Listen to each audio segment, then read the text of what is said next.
MacGuffin Reviews. Babylon from 2022. Written and directed by Damon Chazelle. He's also directed Whiplash. Good one. La La Land. Haven't seen it, but did well in the Oscars. And First Man. Saw First Man and uh, uh, uh.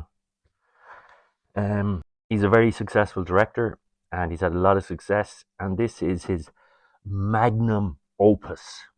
And this is a celebration of the film industry, the early days of the film industry. And it's a bit of a, what would you say? Yeah, he doesn't shy away from looking at the good aspects and the bad aspects. So you're seeing a lot of decadence and an era of unbridled depravity. And so, yeah, this is set in the 1920s. So we're seeing the early days of Hollywood where they didn't even have film studios.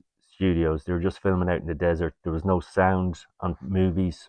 And we're meeting big stars, upcoming stars, and people that want to get in the industry in the sort of background. So we have our star, Brad Pitt, who plays Jack Conrad, and he is very wealthy. He's a very successful actor, and he controlled lavish parties, which we see, which is filmed with great energy and gusto, and we're thrown into this crazy world of wild parties and excess, and money's no object. And Margot Robbie plays Nellie Leroy, and she wants to be a star, so she's trying to find a way into the industry, but she also likes to have a good time.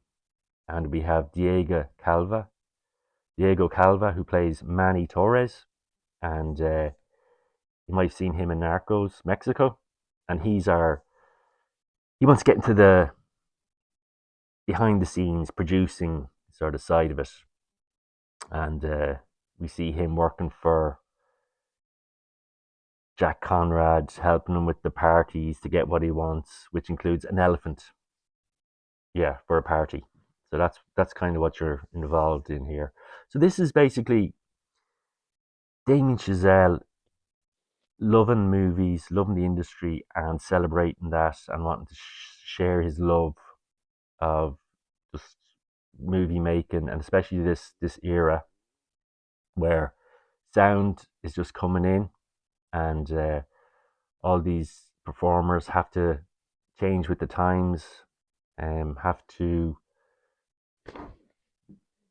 adjust to the sound coming in, which it kind of reminds me. There's parts of this that remind me or of Singing in the Rain, which is similar storyline of actors in the silent era having to change and adjust to the sound era, and so yeah, you get echoes of Singing in the Rain in this, which I don't mind. Um, we have comedy here, we have drama, and we have history. So I think hardcore film buffs will enjoy this more than just people who just want to watch a good movie. This is more of a history lesson. Of course, you have your big stars. Uh, we have we also have Jovan Adefo as Sidney Palmer, and we're following him. He's a musician. We're following his storyline as rise and fall, how he rises, and and how the industry treats him. And yeah, we get a lot of that as well with this, how the industry treats the people in it. Um, how if you don't change with the times, you're going to get thrown out of the industry, or if your last movie's not a success, how are you going to cope with that sort of thing? Now, Sidney Palmer is or Jovan Adefo was also in Fences, Overlord, The Leftovers, Watchmen, and The Stand. Last three of them are TV shows. And we also have Jean Smart as Eleanor St. John, and she's our gossip columnist. She writes about the industry, and what she says about you can make or break you. And you may have seen her in 24, the TV show, Garden State, The Accountant, Watchmen, and Legion. And yeah, this is 3 hours long. For me, it was enjoyable because I suppose I'm a big film buff, as you know.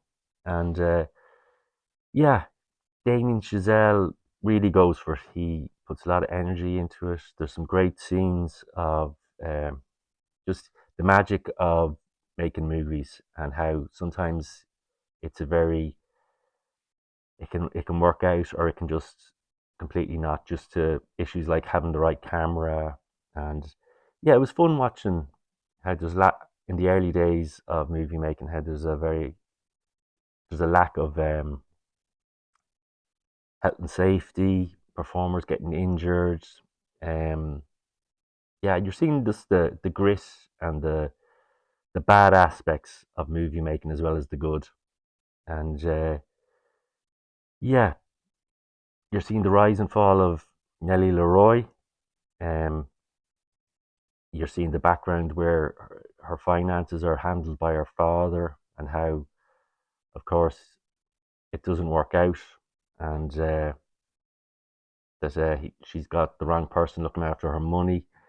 We have Manny Torres getting success in the industry, and then we have Jack Conrad, who can't cope with the change to sound, and his career is affected by that. So yeah, this 3 hours went by very fast for me, but for some people it might not. Um, there's some great music, there's some great cinematography, there's a lot to like here. Um, this was released around Oscar time, and it didn't really get the buzz that it should have. Um, but still very enjoyable. There's some dark stuff in this, concerning our one of our Spider-Men, Tobey Maguire. And yeah, we see a lot of the dark issues of Hollywood. Damien doesn't, Damien Chazelle doesn't flinch away from that sort of stuff too. So yeah, Babylon, very enjoyable, worth checking out if you're a big movie fan. Um, and yeah, I think I'd give this, just for sheer pizzazz and energy and love of movies, I think I'd give this a 4 out of 5. Um, you might say I'm being a bit generous there, but yeah, look, it's for movie buffs, so it got me. And it's definitely worth a look. So this is Fred MacGuffin reviewing Babylon. Fred MacGuffin reviewed Babylon.